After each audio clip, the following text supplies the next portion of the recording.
तो मंदिर और जो विवाद है हनुमान जी से लेकर आगे राम जी तक पहुंचा मुंबई में।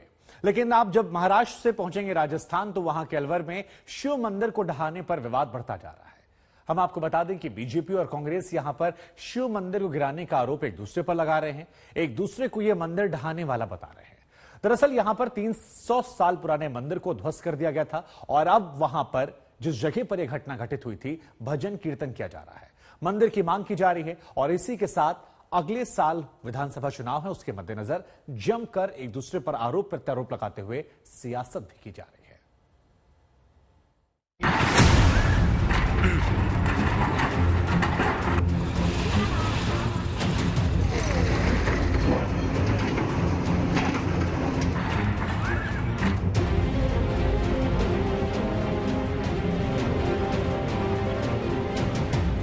इसी महीने की 17 तारीख को अलवर में राजगढ़ के इस मंदिर पर कुछ इस तरह से बुलडोजर चला था।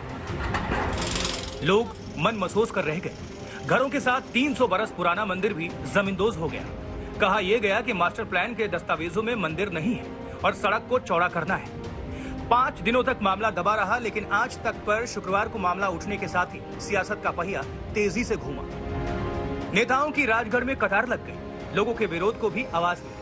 अलवर से जयपुर तक सियासी तूफान आ गया। आरोप बीजेपी पर लगे कि नगर पालिका में उसका बोर्ड था, इसके बाद भी मंदिर टूट गया। आनन फानन में बीजेपी ने अपना एक डेलीगेशन जांच के लिए अलवर भेजा। बीजेपी के 3 सांसदों ने एक साथ अलवर में मोर्चा संभाला। तीनों ने एक सुर से कांग्रेस पर ठीकरा फोड़ा। सुनिए क्या कह रहे हैं तीनों सांसद सुमेधानंद, बाबा बालकनाथ और किरोड़ी लाल मीणा। जिस प्रकार से बर्बरता पूर्वक मूर्तियों को तोड़ा गया है, शायद औरंगजेब और तैमूरलंग के इलाके के जमाने में भी इस प्रकार का पाप नहीं हुआ होगा जो कांग्रेस ने यहाँ पर किया है। 5 मेंबर्स की कमेटी, उच्च स्तरीय कमेटी बना करके भी भेज दी जाए ताकि तथ्यात्मक रिपोर्ट आए। तो इसलिए उन्होंने हमें भेजा है कि हम आकर के सब लोगों से मिलकर के बात करें और ये रिपोर्ट हम जाकर के उनको सौंपेंगे। से यहीं आ रहे हैं, आप कल भी यहीं थे। आज दिन से आप 17 तारीख को डेमोलिशन हुई, आप कह रहे हैं 22 तारीख से आप आ रहे हैं। मैं ये कह रहा हूँ, जैसे कि मंदिरों की तोड़ने की बात आगे बढ़ी, मंदिरों को जिस प्रकार से तोड़ा गया तो उसी समय से हम सब लोग सक्रिय हैं और जिस प्रकार से दुर्भावना पूर्वक कांग्रेस शासन के लोगों ने इस मंदिरों को अपमानित किया है, तोड़ा गया है, उसके लिए हमारा सारा पार्टी संगठन, पूरे समाज के लोग एकजुटता के साथ में। बीजेपी के नेता कुछ भी कर सकते हैं लेकिन मंदिर नहीं तोड़ सकते। गलती नहीं, महागलती गहलोत साहब ने गलती की है, उनकी पुलिस ने की है, उनके अधिकारियों ने की है। औरंगजेब का हमने इतिहास में पढ़ा था, औरंगजेब से भी बढ़ के हमने आंखों से देख लिया। गहलोत साहब सुपर औरंगजेब हैं जिन्होंने। सांसद किरोड़ी लाल मीणा यहाँ रात से ही जमे हुए हैं। उन्होंने यहाँ दोबारा भजन कीर्तन भी शुरू करा दिया है। हालांकि बीजेपी के नगर पालिका बोर्ड अध्यक्ष मौके से नदारद है। उधर कांग्रेस ने भी बयानों के तीर जमकर चलाए और कहा कि बीजेपी झूठ बोल रही है, मंदिर उसी ने गिरवाया है। जो प्राइवेट मंदिर था उसकी मूर्तियां उनके द्वारा, स्वयं के द्वारा जिनकी लगाई गई थी, उन्होंने विधिवत हटाई हैं। दूसरे में गर्भगृह को सुरक्षित है आज की तारीख तक।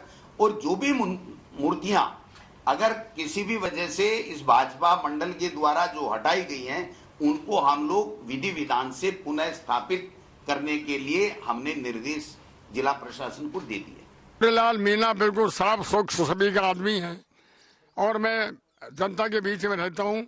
यदि बीजेपी का यानी गलत काम नहीं किया, करने और खतरे में अंतर है, तो बीजेपी का ने गलत काम नहीं किया तो वो राजगढ़ को छोड़ करके सारे गुम क्यों हो गए? सारे राजगढ़ में नहीं रहे। 1000 रुपया पाओ और कोई पार्षद बताओ, ये पार्षद या चेयरमैन कोई भी नहीं मिला। कभी भी कांग्रेस पुरजोर कोशिश कर रही है कि बीजेपी पर ठीकरा फोड़े और बीजेपी गहलोत सरकार को जिम्मेदार बता रही है। लेकिन इन सब के बीच आम आदमी की सुनिए जो असली पीड़ित है। सबसे बड़ा यही हुआ कि राजनीतिक पार्टियों की दोनों की लड़ाई। एमएलए कांग्रेस का है, इसलिए कांग्रेस के जो कार्यकर्ता हैं वो विरोध में नहीं आए।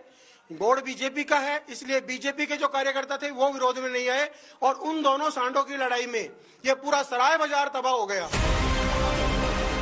राजस्थान में अगले साल ही चुनाव है, ऐसे में ये मामला इतनी आसानी से शांत होता नहीं दिखता।